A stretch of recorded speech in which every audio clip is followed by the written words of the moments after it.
Jolene, look at the camera and say your name. Hi, I'm Jolene. Do I do my character name? I'm Jason. No, you're Andrew. Andrew. I'm Andrew. Did you get the laugh out? Okay. Go ahead. Start. Yeah, well, before you start, about 5 minutes, 7 minutes. Okay. At 7 minutes, I'll start flailing. Okay. Flail. I want to go home. Okay. Hi there, I'm Jolene. What brings you in today? I'm Jason. I just went through a divorce recently, and I've been having, well, my family thinks I've been having a lot of issues with depression and anxiety, and I've been having just real hard time seeing the purpose of life lately, and they say I need some guidance. Okay. So divorce. I hear you have a lot of emotions going on with that. And divorce finalized? It is finalized. It's newly finalized. Not really my decision, but yeah, it's very fresh. It's really, I mean, I built my life around a relationship, and I thought it was forever, and it just ended up being temporary. Mm-hmm. So I'm just having to try to find myself again is just really hard on me, and I just don't see a light at the end of the tunnel anymore. I can't see what the future holds anymore. All right, so you told me a lot about anxiety, depression.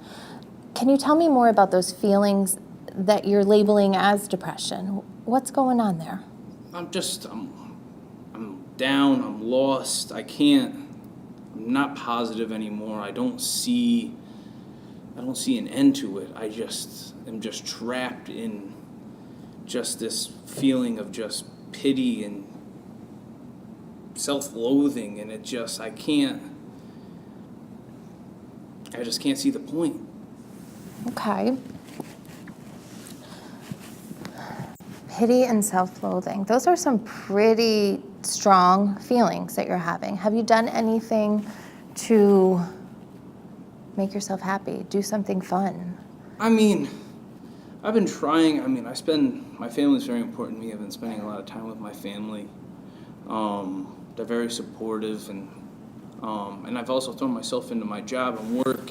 My boss, my coworkers are very close with me, and they've really the reason I'm here. They pushed me because they're worried about me, and they want me to be me again. They want me to get back to who I am, and I'm trying. I really am. Can you tell me more about when you say who you are? What are those things that you think I are always defining used to try you? to look on the bright side of things. I used to try to be positive. I always wanted to see the better side of things, and I can't. I'm lost. I don't know what it means to be me anymore. And I don't see the point of trying to do it anymore. So you tell me that you've always been a positive person, someone that looks on the bright side of things. This is very different for you. You're in a different direction. What are those things that you did before that made you feel positive? I don't know, just being with someone. I used to travel a lot. I used to be really outdoorsy, used to go on hikes, used to travel, used to camp, used to try to do as much as I could with the time I had, the free time I have. But it was always with my significant other, I was always with someone, and now being alone a lot of the time, because I feel like with this anxiety and this depression, I'm starting to push people away, and it just, how I'm coping with it and how I'm handling it just doesn't seem to be very beneficial for me. Is this depression a new feeling for you? Yes.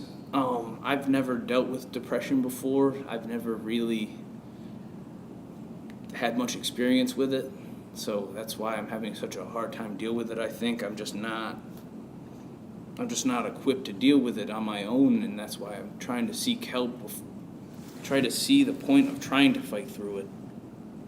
Can you tell me more about how you've tried to seek help? I've talked to my family. They always tell me just go straight to church, and that's really not my cup of tea. But talked me into doing counseling and coming to speak with you.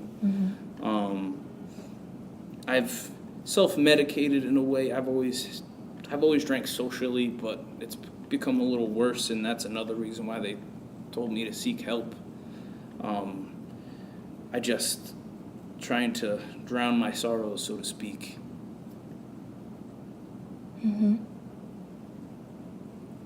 How does that make you feel when you're drowning your sorrows? I mean, I'm doing all right. It helps to an extent. Obviously, it's not a long-term solution, but I don't think I'm in that bad of a spot. People think I am, but I mean, I'm soldiering on at the moment.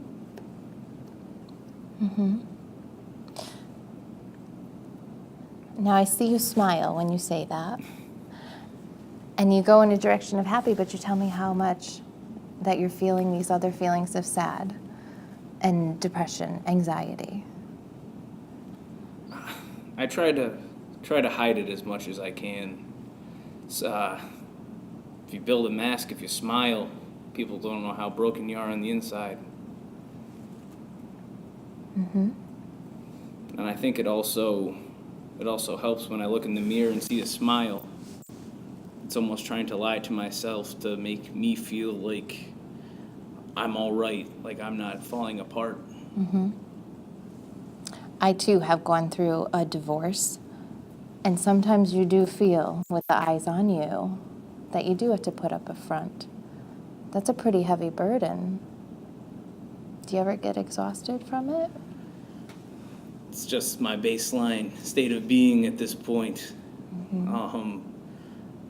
I work construction. I do a physical job, and the physical exhaustion isn't an issue, but I've never dealt with emotional exhaustion before. And that's just why I can't. I've been having a lot of issues with just trying to find a reason to try to keep going. It's just, why am I doing it? For who? For what reason? You talk about you do have a support system. Yeah, I mean, my family, my friends, my boss, they try to help as much as they can, but they've really never gone through anything like this. My parents have been together since I was a kid. My grandparents all happily married for decade upon decade. They don't quite understand why it's hitting me so hard. So they try to be as supportive as possible, but without going through something like that, how can they really relate to me? Now, when we began, you talked about going through the divorce. And as we go through your emotions and your feelings, I hear a lot about how you're perceiving everybody else and all these burdens that are put onto you. Is there anything that you're feeling? You touched a little bit on, your partner and that separation. Can you tell me more about your actual relationship? Yeah, I guess I can do that. It was, now that I look back at it now, it was more of a one-sided relationship a lot of the time. I tried to give her everything I could. I tried to put everything I am into the relationship. It was never reciprocated. It was talking to a wall half the time.